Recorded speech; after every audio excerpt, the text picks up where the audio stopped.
Hello class. Today we will do chapter 9 soil. So, what are some of the natural resources necessary for our survival? तो क्या आप मुझे ऐसी कुछ natural resources बता सकते हैं जो हमारे जीने के लिए बहुत ज़रूरी हैं? बिल्कुल बता सकते हैं।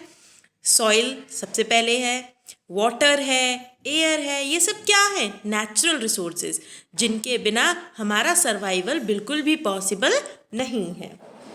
The most important natural resource which sustains all life on the planet is right beneath your feet. It is the soil. This precious material is present at the top of the earth's crust. तो ये हम सबको पता है कि soil कहाँ पर present रहती है? अर्थ के crust पर. It enables the growth of a diverse variety of flowers, trees and food-giving plants. It is also the home of billions of different organisms. तो सॉइल का क्या काम होता है? यस, सॉइल से हम क्या करते हैं? बहुत सारे प्लांट्स को ग्रो करते हैं। ओके, जितने भी फ्लावर्स हैं, ट्रीज हैं, है ना, जितने भी प्लांट्स हैं वो हम कहाँ ग्रो करते हैं? सॉइल में करते हैं। इसके अलावा सॉइल घर भी है बहुत सारे माइक्रो ऑर्गेनिजम्स का। Our buildings, roads and railways too are supported by the soil. Let us see how soil affects life on earth. We know that carnivores feed on herbivores. The herbivores in turn feed on plants on the soil. तो देखो, अगर हम बात करें carnivores की कि ma'am हम तो नॉन वेजिटेरियन हैं, हम प्लांट्स नहीं खाते, हम घास फूस नहीं खाते। चलो ठीक है, आप क्या खाते हो? चिकन खाते हो? ऑफकोर्स खाते होंगे अगर आप नॉन वेजिटेरियन है तो। ओके, इसके अलावा आप मटन खाते हैं, ठीक है, यानी कि आप कार्निवोर्स हैं, मान लेते हैं। अब ये जो कार्निवोर्स हैं ये किसे खाते हैं? भैया आपने बोला मैं चिकन खाता हूँ या मटन खाता हूँ, यानी हर्बीवोर्स को खाते हैं। अब ये हर्बीवोर्स क्या खाते हैं? प्लांट्स। और प्लांट्स कहाँ होते हैं? सॉइल में। तो हो गए ना हम लोग डायरेक्टली और इनडायरेक्टली प्लांट्स पर depend. Thus, all life on earth is directly or indirectly dependent on soil. Even human beings will not be able to survive without soil. So, soil formation. अब ये soil बनती कैसे है? The formation of soil takes place over a long period of time as it is a slow process. तो देखो ये एक दिन का, 4 दिन का, कुछ सालों का काम नहीं है। Soil बनने में बहुत लंबा समय लगता है। A layer of soil can take many years to form. एक लेयर बनने में सॉइल की काफ़ी साल लग जाते हैं। Soil is formed by the weathering of rocks and minerals. अब सॉइल बनती कैसे है?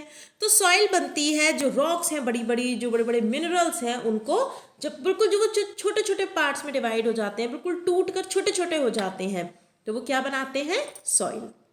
अब इतनी बड़ी रॉक है, उसको छोटा होने में टाइम लगेगा, उसके बाद फिर बिल्कुल बिल्कुल ग्राइंड होने में टाइम लगेगा, बिल्कुल छोटा होने में टाइम तो लगेगा। Weathering is the process of breaking down of rocks into smaller pieces. There are 3 different types of weathering: physical, chemical and biological. तो 3 टाइप्स की वेदरिंग हम लोग पढ़ेंगे। आज तक आप लोग सिर्फ वेदरिंग पढ़ते आए थे। वेदरिंग क्या होता है?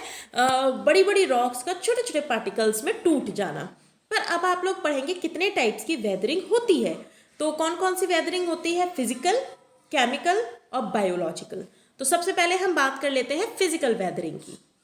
In physical weathering, rocks break down into finer particles over a period of time under the influence of processes such as freezing and thawing, wetting and drying, and shrinking and swelling. Physical weathering does not change the chemical composition of the rock. तो physical weathering में क्या आता है? जितने भी हमारे activities होती हैं रॉक के आसपास जो कि उसको टूटने में मदद करती हैं, जैसे कि भाई गीली हो गई रॉक तो वो टूटी, है ना, बहुत ज़्यादा सूख गई तो वो टूटी। ओके, इसके अलावा जब वो बिल्कुल जम जाती है तो भी उसमें ब्रेक डाउन हो जाता है।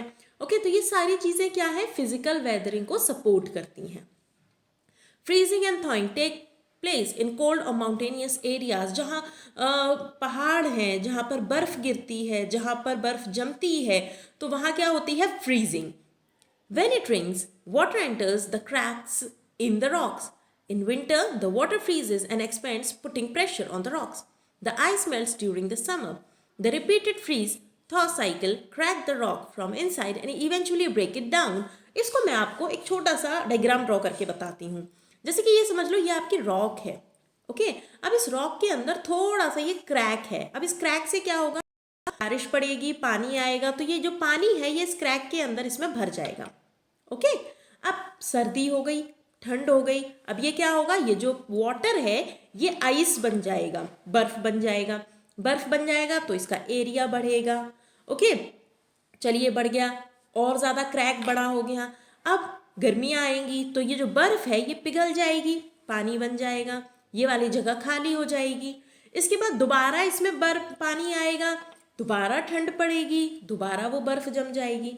तो बार बार ये जो साइकिल रिपीट होगी, ये जो साइकिल बनेगी बार बार पानी के फ्रीज होने की रॉक के अंदर, और बार बार उसके वाटर बनने में, तो क्या होगी, वेदरिंग। अब ये एक एक्टिविटी है to demonstrate how does the soil form. तो ये एक्टिविटी आप एक बार ट्राई करेंगे। ओके, करिएगा एक बार ट्राई। कोई डाउट हो तो आप मुझे इसको व्हाट्सएप करिएगा। The weathering process continues in smaller rock pieces until they break into fine particles. Physical weathering also takes place in areas experiencing extreme temperatures. Heating due to relatively high temperature causes rocks to expand, and cooling due to much lower temperature at night results in contraction. अब होता क्या है कि हम अभी तक बात कर रहे थे ऐसी रॉक्स की जो ठंडे इलाके में है, जिसमें बर्फ़ जमती है, पिघलती है, बार बार जमती है, बार बार पिघलती है, जिसकी वजह से वेदरिंग होती है। अब हम बात करते हैं एक ऐसे टेम्परेचर की, एक ऐसी जगह की, ऐसी जगह की जहाँ पर टेम्परेचर दिन के टाइम में बहुत ज़्यादा गर्म हो जाता है और रात को ठंडा हो जाता है। उसमें क्या होता है भाई, एक रॉक का टुकड़ा है, ये रॉक का टुकड़ा है, गर्मी पड़ेगी ये बहुत ज़्यादा गर्म हो जाएगा, हीट हो जाएगा। जब रात को ठंड पड़ेगी तो ये ठंडा होगा। जब ये प्रोसेस बार बार चलेगा और एक्सपेंशन और कॉन्ट्रैक्शन होगा, तो इस एक्सपेंशन और कॉन्ट्रैक्शन की वजह से भी वेदरिंग होगी, यानी कि ये जो रॉक है वो टूटेगी। ओके, तो ये हमने कहाँ की बात की, ये ऐसी जगह की बात की जहाँ पर दिन में बहुत ज़्यादा गर्म हो जाता है माहौल, और रात को टेम्परेचर काफ़ी डाउन हो जाता है। Physical weathering is a continuous process in nature which helps to produce new soil. When water, wind, and glaciers move over the surface of rocks, the rocks get gradually worn down and grinded. This is called abrasion, and it results in the formation of soil. Now chemical weathering, भाई एक हमने पढ़ ली physical weathering, हमने देख लिया किस किस तरीके से फिजिकल वेदरिंग होती है। ओके, फिजिकल वेदरिंग में वाटर, विंड और ग्लेशियर्स भी मदद करते हैं। ये जो रॉक होती है उसकी ऊपरी सरफेस को निकालते रहते हैं, तोड़ते रहते हैं, जिसकी वजह से सॉइल फॉर्मेशन चलता रहता है। इसको हम बोलते हैं एब्रेशन। अब हम बात करेंगे केमिकल वेदरिंग की। Chemical weathering is the decomposition of rocks through a series of chemical process. तो केमिकल नाम से ही पता चल रहा होगा कि कुछ ना कुछ केमिकल रिएक्शंस होंगे, तभी वो रॉक टूटेगी। It is more common in warmer areas with lots of water. It brings in a change in chemical composition and thus makes soil different from the original rock. देखिए, अभी तक जो हम physical weathering पढ़ रहे थे तो ये रॉक है।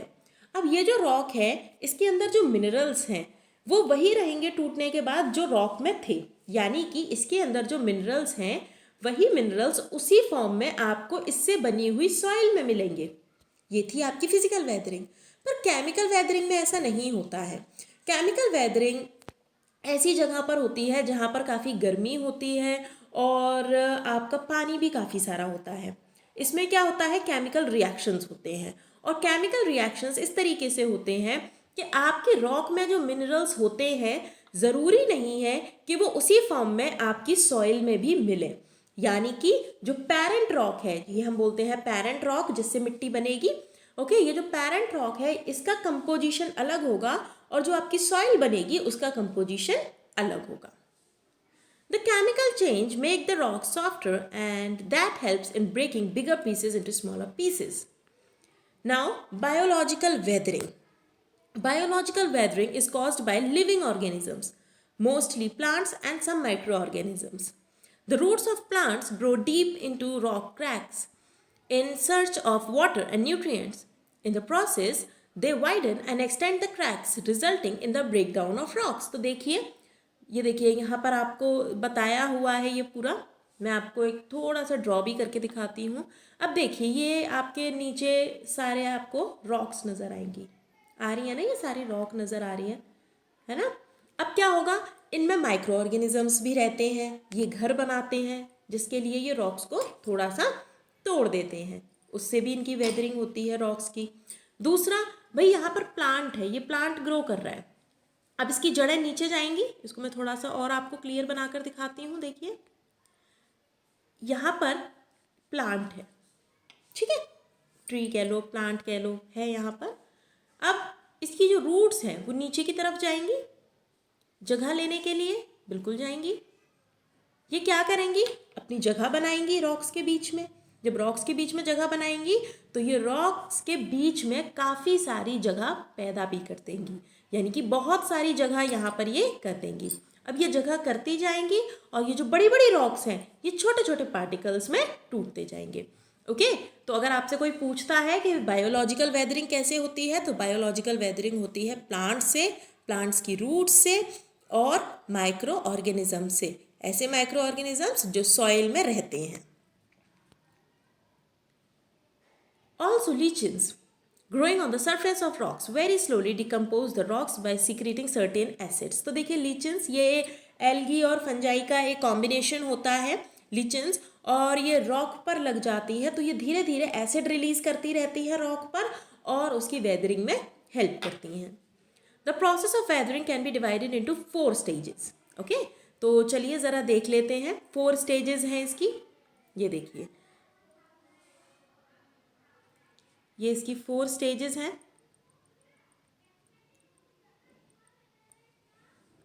ओके, ये देखिए, सबसे पहले अगर हम स्टेज 1 की बात करें तो स्टेज 1 में देखिए बड़ी बड़ी रॉक्स थी, उसके बाद देखिए यहाँ पर थोड़ी छोटी से टुकड़े बन गए, उसके बाद और छोटे हुए और उसके बाद आपकी क्या बन गई, सॉइल। ओके, तो वेदरिंग आपको खुद समझ में आ रहा होगा कि कितना स्लो प्रोसेस है ये, एक दिन में या कुछ घंटों में या कुछ सालों में नहीं होता है, बहुत लंबा समय लगता है सॉइल को बनने में, इसीलिए हमें अपनी सॉइल का बहुत ध्यान रखना चाहिए। Now soil profile, what is a soil profile? It is a vertical section through the different layers of the soil. Each layer is different in colour, texture, depth and chemical composition and called a horizon. तो इसको हम क्या बोलते हैं, horizon.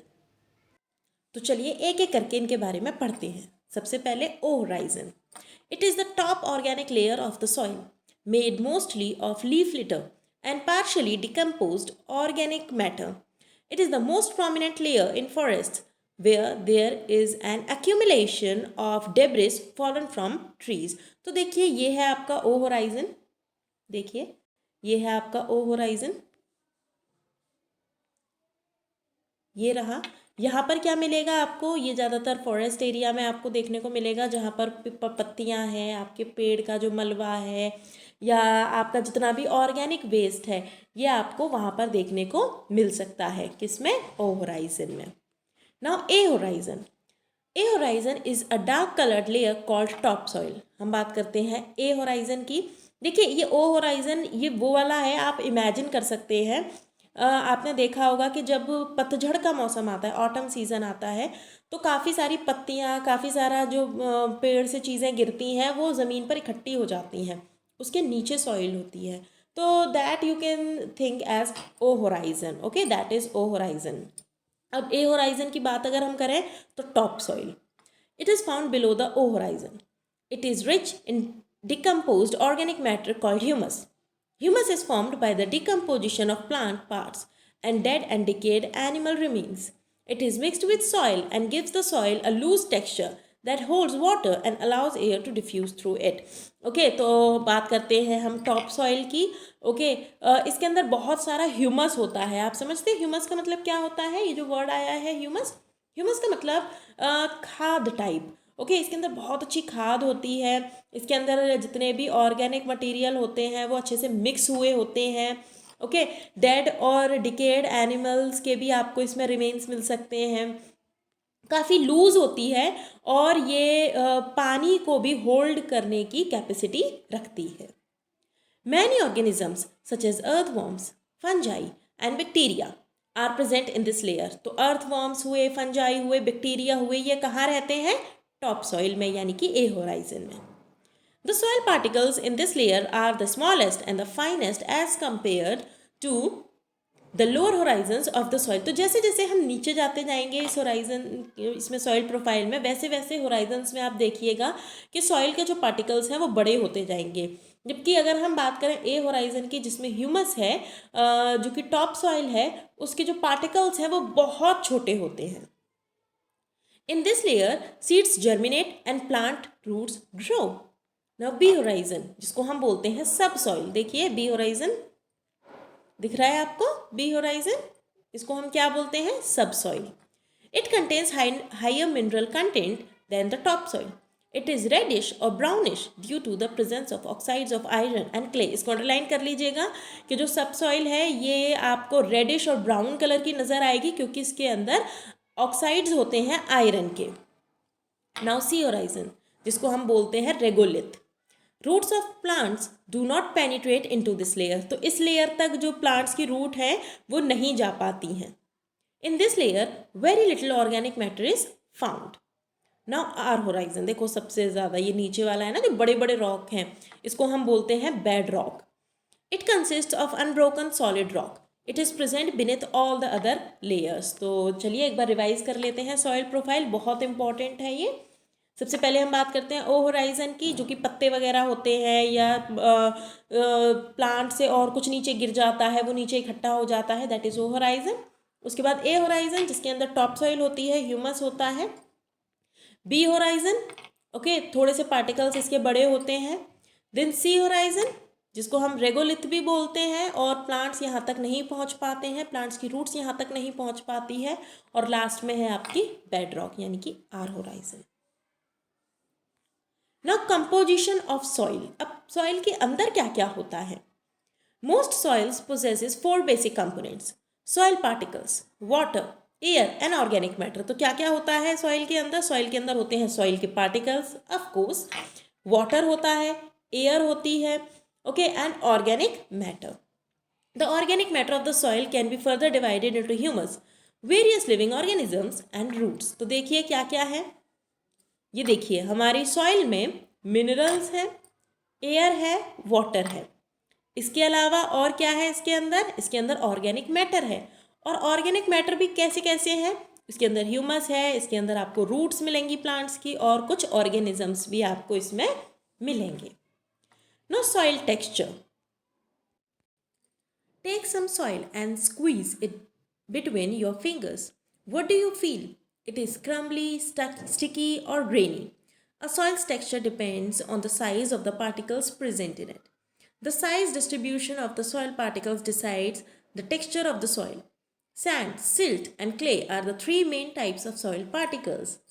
Particles are normally grouped into 3 main types. Sand, silt and clay. आप थोड़ी सी मिट्टी लीजिए अपने घर के आसपास, अगर आपको मिले तो उसको ऐसे हाथों से दबा कर देखिए, आपको पता लगेगा कि वो चिकनी मिट्टी है या फिर उसके पार्टिकल्स बड़े हैं या उसके पार्टिकल्स बहुत छोटे हैं। चलिए ये तो हो गई गार्डन की मिट्टी। अब आप ऐसा करिए, आपके समर से जो मिट्टी आती है आप उसे टच करके देखिए, है तो दोनों मिट्टी पर फिर भी कितना फ़र्क है। क्यों फ़र्क होता है? क्योंकि उनके पार्टिकल्स में अंतर होता है। Sand, silt and clay. Besides these particles, soil may also contain small stones called gravel. इसके अलावा आपको मिट्टी में छोटे छोटे कंकड़ पत्थर भी नजर आएंगे जिनको हम बोलते हैं ग्रेवल। तो देखिए ये साइज बताया हुआ है। सैंड 2.0 to 0.06 mm डायमीटर होता है। बहुत छोटी छोटी मिट्टी के पार्टिकल्स होते हैं तो हम सब जानते हैं, ओके। तो देखिए सिल्ट 0.06 to 0.002 डायमीटर, ओहो डायमीटर, बहुत छोटा हो गया ये तो, okay. Then clay it is greater than 0.002, less than, it is less than 0.002. Now types of soil. Every type of soil is a mixture of sand, silt, clay and organic matter. Soil texture affects the water holding capacity of soil, movement of water through the soil and also the cultivation of crops. There are mainly 4 types of soil. इसको underline कर लीजिएगा, sandy, silt, clayey and loamy. 4 type की soil हम लोग इसमें पढ़ेंगे। तो चलिए एक एक करके हम इनको पढ़ते हैं। सबसे पहले हम बात करते हैं सैंडी सॉइल की। It is coarse in nature with very little clay. It has big spaces between the particles and thus allows air into the soil but is not able to hold water or nutrients. तो इसके जो particles होते हैं वो ज़्यादा smooth नहीं होते हैं. ओके, काफ़ी सारा स्पेस होता है उनके बीच में जिसकी वजह से एयर काफ़ी होती है. पर इसकी जो एक और कैरेक्टरिस्टिक है सैंडी सॉइल की, वो ये है कि ये अपने अंदर वाटर होल्ड करके नहीं रख सकती है, अपने अंदर पानी स्टोर करके नहीं रख सकती है. Plant roots cannot hold on to this soil, but there are some plants that can grow in the sandy topsoil because their roots can penetrate deep through the sandy topsoil to the subsoil. Now silt, it is light but gritty as it consists of silt particles which are finer than sand. Sand से और ज़्यादा जो छोटे particles होते हैं वो आपको silt में मिलेंगे.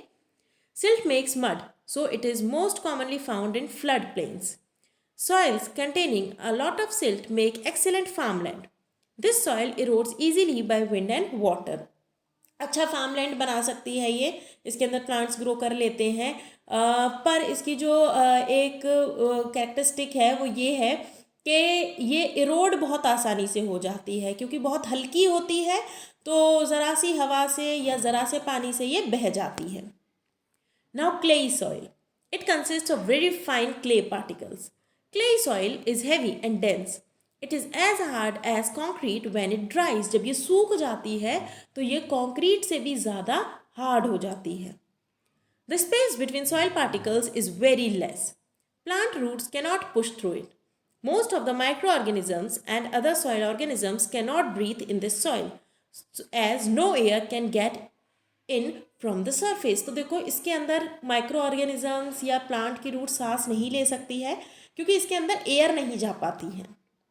This type of soil is not good for growing plants. तो देखो जब सांस ही नहीं ले पाएंगे प्लांट्स और माइक्रो ऑर्गेनिजम्स तो ऑफकोर्स ये प्लांट्स के ग्रो करने के लिए बिल्कुल भी अच्छी नहीं है. Loam, it is the perfect soil for plants and soil organisms. It has about the same amount of sand and silt along with a smaller amount of clay. थोड़ा सा इसके अंदर clay होता है, sand भी होता है, silt भी होता है और परफेक्ट है प्लांट्स की ग्रोथ के लिए, यानी कि प्लांट्स इसमें अच्छे से ग्रो कर सकते हैं. This soil has large and small spaces enough for air and water to flow in. It also has enough clay to let it stick together and hold humus. Plant roots can easily grow through these spaces. थोड़ा थोड़ा space भी होता है इसके अंदर जिससे कि air इसके अंदर जा पाए, वाटर इसके अंदर जा पाए और प्लांट्स की जो रूट्स हैं वो भी इसको आसानी से पेनिट्रेट कर पाए. Now soil color, भाई मिट्टी का रंग भी अलग अलग होता है. Different types of soils tend to have distinct variations in color because of a variety of factors. Soil types may be red, yellow, because of the oxidation of iron और एल्यूमिनियम. तो देखो सॉइल रेड और yellow colour की भी देखने को मिलती है क्योंकि यहाँ पर ऑक्सीडेशन हो जाता है आयरन और एल्यूमिनियम का. The presence of humus makes soil black. जितना अच्छा खाद होगा उतनी ही सॉइल का कलर भी डार्क होगा. High water tables in soil types cause the reduction of iron and these soils tend to have greenish and grey blue hues. इसके अलावा जहाँ पर पानी अच्छा होगा, पानी का जो वाटर लेवल है वो अच्छा होगा तो उसके अंदर से जो आयरन है वो कम हो जाएगा और मिट्टी का जो कलर है वो ग्रीनिश ग्रे कलर का हो जाएगा. The combination of iron oxides and organic content gives many soil types a brown colour. Other colouring materials sometimes present include with white calcium carbonate, black manganese oxides and black carbon compounds. तो ये सारे compounds मदद करते हैं soil की उसके colour को change करने के लिए. उसका कलर जो चेंज होता है वो इन्हीं compounds की वजह से होता है. Now properties of soil. The composition of soil has important consequences on its permeability towards water and on its ability to retain it. Absorption of water bye soil. तो देखो जितनी ज़्यादा सॉइल वाटर एब्जॉर्ब करेगी उतना ही वो plants को मदद करेगी ग्रो करने के लिए. So different types of soil absorb और retain different amounts of water as shown in the next activity. The activity given below shows the water absorption capacity of different types of soils. To measure the amount of water absorbed by the soil, subtract the volume of water left in the measuring bottle from the initial volume of water. तो चल इसके लिए हमें सबसे पहले ये activity करनी होगी, ओके, तभी हम इसको समझ पाएंगे। To demonstrate the water absorbing capacity of soil, तो ये हम एक्टिविटी करेंगे जिसमें हम पता करेंगे कि जो सॉइल है वो अलग अलग सॉइल किस किस तरीके से अलग अलग अमाउंट का पानी एब्जॉर्ब करती है। थिंग्स रिक्वायर्ड, 3 ग्लासेस, हमें क्या चाहिए, 3 ग्लास चाहिए, 3 funnels, pieces of filter paper, soil sample, of course हम सॉइल को टेस्ट कर रहे हैं तो सॉइल सैंपल तो चाहिए ही, मेजरिंग बॉटल, वाटर। नाउ करना क्या है हमें, put 1 funnel over each of the 3 glasses. देखो तीनों ग्लासेस के ऊपर हमने एक एक फनल रख दिया है। Fold the filter paper in conical shapes and fit them in the 3 funnels. अब आपने क्या किया, फिल्टर पेपर, आपने क्या किया, फिल्टर पेपर को इन सारे फनल के ऊपर लगा दिया। Take the 3 soil samples, clayey soil, sandy and loamy. आपने 3 तरीके की सॉइल ले ली, क्लेई, सैंडी और loamy. Put the 3 soil samples separately in the 3 funnels. Label the 3 funnels as 1, 2, 3. Take about 500 milliliter of water in a measuring bottle. Pour this water on the sandy soil in funnel 1 till it starts dripping. तो आपने क्या किया, पानी लिया और पानी को funnel से डालना शुरू किया पहले ग्लास में। Repeat step 4 with the other 2 soil samples. अब आपने क्या किया, बाकी के जो 2 सैंपल्स आपने और लिए थे उसमें भी आपने जो पानी था उसको डालना। ओके, तो चलिए इस सेटअप को हम एक बार और समझ लेते हैं। हमने क्या किया, हमने 3 ग्लास लिए, इसमें फनल लगाए, तीनों में फिल्टर पेपर हमने लगाया और इसमें सॉइल डाल दी। अब इस सॉइल से हमने पास करते हुए इसमें भी 500 ml वाटर डाला, इसमें भी 500 ml वाटर किया और इसमें भी 500 ml वाटर किया। क्या देखने को मिला हमें, you will notice that different soils absorb different amounts of water.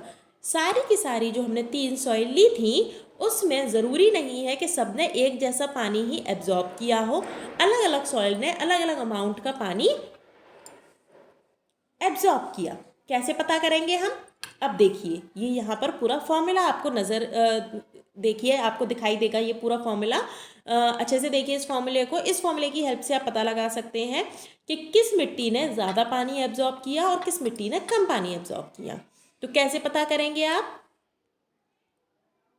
तो फॉर्मूला दिया हुआ है आपको, volume of water absorbed by the soil. तो कितना वॉल्यूम एब्जॉर्ब किया वाटर का सॉइल ने, कैसे पता करेंगे, initial volume of water in the measuring bottle. भाई आपने 500 ml लिया था तो आपने 500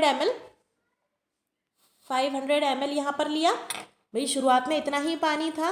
अब आपने जब उसको सॉइल के थ्रू पास किया था फनल से, तो हम मान लेते हैं यहाँ पर 490 ml वाटर ही पहुँचा, 490 ml हम मान लेते हैं, ठीक है। ये क्लेई के लिए अलग होगा, लोमी के लिए अलग होगा और सैंडी के लिए अलग अलग होगा, ठीक है। हम मान लेते हैं किसी भी एक सॉइल में हमने 500 ml वाटर किया था और जब वो फनल से निकला दोबारा हमने मेज़र किया तो 490 ml ही उसने वापस हमें पानी अपना दिया। तो उसने कितना पानी एब्जॉर्ब कर लिया, 10 ml। ओके, तो इस तरीके से हम निकाल सकते हैं कि किस तरीके से जो सॉइल है वो अलग अलग अमाउंट में वाटर एब्जॉर्ब करती है। Now percolation rate of water in soil. The rate at which water moves through soil is called the percolation rate of water. सबसे पहले हम समझते हैं percolation rate होता क्या है। तो ये वो रेट होता है जिस रेट से जो पानी है वो सॉइल के अंदर जाता है। फॉर एग्जाम्पल मैं आपको एक तरीका बताती हूँ कि आप परकोलेशन को अच्छे से समझ पाएँ। आप अलग अलग सॉइल को देखिएगा, अलग अलग जगह की सॉइल को देखिएगा, किसी पर पानी बहुत जल्दी से नीचे चला जाएगा तो किसी में पानी बहुत धीरे धीरे नीचे जाएगा। जैसे कि अगर आप जो समर से निकलने वाली जो मिट्टी होती है उसमें पानी डाल के देखो कितनी जल्दी से पानी नीचे चला जाएगा और ऊपर से वो सूखी हो जाएगी। अगर एक मिट्टी आप ऐसी लो जिसमें ह्यूमस है उसमें आप पानी डालो, थोड़ा धीरे धीरे पानी जाएगा।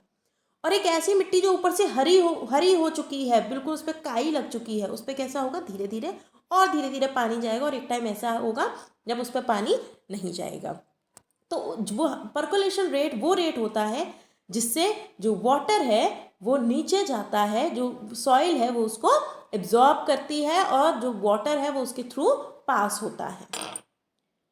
Let us perform the above activity again to find out the percolation rate of water in different soil types. Pour equal amount of water in all the soil samples. Carefully observe the soil samples. Note down the initial time when you started pouring water in the three samples. Also note down the time for each sample when there is no water left over the soil in each sample. To calculate the percolation rate of water, use the following formula. इसके लिए आप ये वाली activity को दोबारा से करके देख सकते हैं। आप इसमें क्या करेंगे कि इसमें आप जब पानी डाल रहे थे तो आप मान के चलिए 500 ml वाटर आपने इसमें किया, 500 ml ही इसमें किया और 500 ml ही इसमें किया। अब आप टाइम नोट करिए कि कितना टाइम लग रहा है पूरे के पूरे पानी को यहाँ पर नीचे इकट्ठा होने में। ओके, अब इसको आप कैलकुलेट कैसे कर सकते हैं परकोलेशन रेट को। सो अमाउंट ऑफ वाटर, कितना पानी आपने लिया, और परकोलेशन का टाइम यानी कि कितना टाइम उसको लगा यहाँ पूरा का पूरा पानी नीचे आने में, यानी 500 ml वाटर आने में कितना टाइम लगा। You will notice that sandy soil absorbs water but has a high percolation rate. It thus drains quickly and retains very small amount of water. Clay, on the other hand, holds water for a very long time but has very low percolation rate. That is, it does not drain well. In the loamy soil, water is uniformly distributed. It also drains well. For its ability to retain water and drain well, loamy soil is best suited for growing crop. तो देखिए, सबसे पहले हमने क्या किया, सबसे पहले हमने बात की सैंडी सॉइल की। सैंडी सॉइल में क्या हुआ, बहुत जल्दी से पानी नीचे चला गया। ओके, बहुत ज़्यादा परकोलेशन रेट था, बहुत जल्दी जल्दी पानी नीचे चला गया। क्ले, धीरे धीरे पानी नीचे गया, बहुत कम रेट था इसका परकोलेशन का। ओके, और अच्छे से पानी नीचे नहीं भी जा पाया। तीसरी हमने ली लोमी सॉइल। इसका जो परकोलेशन रेट था वो ना ही बहुत ज़्यादा था, ना ही बहुत कम था। यही वजह है कि जो लोमी सॉइल है वो प्लांट्स की ग्रोथ के लिए काफ़ी अच्छी मानी जाती है। Some of the common crops and their soil requirements are described below. अब देखो, हम बहुत सारी क्रॉप्स ग्रो करते हैं, हमारी कंट्री में बहुत सारी क्रॉप्स ग्रो होती हैं, तो ज़रूरी नहीं है कि हर क्रॉप हर सॉइल में हो जाए। जो क्रॉप्स होती है उनकी जो सॉइल की रिक्वायरमेंट होती है वो भी अलग अलग होती है। For example, paddy can be grown in all types of soils except sandy soil. ये हर तरीके की सॉइल में ग्रो हो जाती है, पर सॉइल सैंडी नहीं होनी चाहिए। सिर्फ सैंडी सॉइल को छोड़ के बाकी सारी सॉइल में ये ग्रो करती है। However, due to its high water holding capacity, soil rich in clay is best suited for rice cultivation. Now wheat, loamy soil and clay loam are considered good for growing wheat. तो wheat के लिए हमें कैसी soil चाहिए, loamy soil और clay loam. Lentils and pulses require soil with good water drainage. Thus, loamy soil is best suited for these crops. Cotton के लिए हमें कैसी चाहिए, cotton needs soil that drains well and can hold air. तो cotton के लिए हमें ऐसी सॉइल चाहिए जो अपने अंदर एयर को अच्छे से स्टोर कर पाए, अच्छे से उसको होल्ड कर पाए। Sandy soil meets this requirement. तो इसके लिए सबसे अच्छी सॉइल कौन सी होती है कॉटन के लिए, Sandy soil. Sugar cane can grow in different types of soils ranging from sandy soil to clay loams. Now soil erosion यानी कि जो ऊपर की लेयर है, सॉइल है, उसका बह जाना, उसका चले जाना, उसका किसी भी तरीके से हट जाना। अब वो किसी भी तरीके से हट सकती है, बहुत तेज़ तूफान आए, बहुत तेज़ हवा चले तो भी उसके साथ मिट्टी उड़कर चली जाती है ऊपर की, बाढ़ आए, बारिश आए तो भी उसके साथ मिट्टी बहकर चली जाती है। Soil erosion is the process of removal of soil by wind or running water. It is a naturally occurring process on earth. In general, erosion removes soil at roughly the same rate as soil is formed. However, this balance is being disturbed by human activities which are resulting in a heavy loss of soil. तो देखो, soil erosion एक natural process है। soil erosion होना भी ज़रूरी होता है। क्यों होता है? जिससे कि आपकी जो ऊपर की ख़राब सॉइल है वो हटती रहे, पर ये एक बैलेंस तरीके से होना चाहिए, यानी कि जितने स्पीड से सॉइल बन रही है उतनी ही स्पीड से सॉइल इरोजन होना चाहिए, तो ही चीज़ें बैलेंस रहेंगी। पर हो क्या रहा है, ह्यूमन एक्टिविटीज़ की वजह से सॉइल इरोजन बहुत जल्दी जल्दी हो रहा है, जबकि सॉइल फॉर्मेशन, वेदरिंग बहुत धीरे धीरे हो पाती है। The main causes of soil erosion are deforestation, overgrazing, improper farming and floods. तो डिफॉरेस्टेशन का मतलब होता है बहुत बड़े स्केल पर बहुत सारे पेड़ों को एक साथ काट देना। अब हम सब जानते हैं कि जो पेड़ होते हैं वो अपने जो रूट्स हैं उसमें सॉइल को बांध कर रखते हैं। अब जब सॉइल, ये प्लांट्स ही नहीं रहेंगे तो इनकी रूट्स नहीं रहेंगी तो प्लांट, ये जो सॉइल है ये उसको बांध कर नहीं रख पाएंगे और ज़रा सी बारिश, ज़रा सी हवा अपने संग मिट्टी को बहाकर ले जाएगी। ओवरग्रेजिंग यानी कि अपने कैटल्स को बहुत ज़्यादा एक पर्टिकुलर ग्राउंड पर चराना। भाई जितना भी घास वगैरह उग रही है, अगर आप बार बार कैटल्स को वहाँ ले जाओगे, घास को उगने नहीं दोगे और कैटल्स आपके उसको खाते रहेंगे तो क्या होगा, जो ग्रास है वो हट जाएगी, जो प्लांट्स है वो हट जाएंगे और आपका जो सॉइल इरोजन है वो होगा। इम्प्रॉपर फार्मिंग, हिली एरियाज़ में ज़्यादातर ये देखने को मिलता है कि अगर आप फार्मिंग के प्रॉपर मेथड्स ना अपनाएं तो जो पहाड़ों की मिट्टी है, जो हिली एरियाज़ की जो मिट्टी है वो बहकर चली जाती है। लास्ट है फ्लड यानी कि बाढ़ आती है, पानी भर जाता है और पानी अपने संग मिट्टी को बहाकर ले जाता है। अब हम बात करते हैं सॉइल कंजर्वेशन की। तो सॉइल कंजर्वेशन क्या है? It is the process of preventing loss of precious soil due to erosion, यानी कि इरोजन से अपनी सॉइल को बचाना, इसको हम क्या बोलते हैं? Soil conservation. इसके लिए हम क्या कर सकते हैं? इसके लिए हम कुछ मेथड्स अपना सकते हैं, जैसे कि एफॉरेस्टेशन। बहुत सारे प्लांट्स हमें ग्रो करने चाहिए जिससे कि जो प्लांट्स की रूट्स हैं वो मिट्टी को अपने साथ बांध कर रखें। टेरेस फार्मिंग, हिली एरियाज़ में, जैसे अगर मैं बात करूँ हिली एरियाज़ की, तो हिली एरियाज़ में टेरेस फार्मिंग होनी चाहिए। ओके, स्टेप्स बनाकर, देख रहे हैं आप, यहाँ पर भी आपको नज़र आ रहा होगा। इस तरीके से अगर आप फार्मिंग करेंगे तो होगा क्या कि अगर बारिश पड़ेगी तो हिल से सारी की सारी मिट्टी बहकर नीचे नहीं आएगी, ये इन स्टेप्स पर आकर रुक जाएगी और आपका सॉइल इरोजन नहीं होगा। अब ये एक और एक्टिविटी दी हुई है, to demonstrate soil erosion and soil conservation. इसको आप रीड करिएगा, काफ़ी अच्छी एक्टिविटी है। Now we have completed with the chapter. You can fill the exercises of this chapter. If you want any kind of help from my side, you can take the pic of your doubt, post it on the WhatsApp group, and we will discuss your doubts on the WhatsApp group. Okay? So try to fill these exercises. Next class में हम करेंगे next chapter. Till then, bye bye.